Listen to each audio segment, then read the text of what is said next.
আজকে গোপুর জন্য একটা জিনিস আনা হয়েছিল জন্মাষ্টমীর সময় পরাবো বলে, কিন্তু জন্মাষ্টমীর সময় তো আমি তো কিছু করতে পারিনি বলে, শরীরটাও ভালো ছিল না বলে ভাই বাবান তারপরে আমাদের একজনকে রাখা হয়েছিল, রান্না করে দিয়েছিল।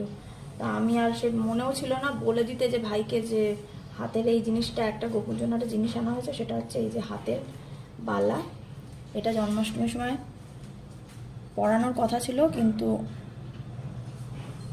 আর হয়ে ওঠেনি। যাক ভালোই হয়েছে, গোপুও হয়তো চেয়েছিল আমার হাত থেকেই পড়বে, হয়তো তার জন্যই হয়তো। এমনি প্রতি বছরই একটা করে জিনিস কিনে দেওয়া হয়, একটা করে জিনিস গোপুর জন্য একটা রাখা হয়। আগের বছর যেমন দুটো রূপোর মুকুট করে দিয়েছিলাম, তার আগের বছর একটা রূপোর বাটি আর একটা মনে হয় বাঁশি ছিল। তাহলে হাতে এটা পরিয়ে দিই।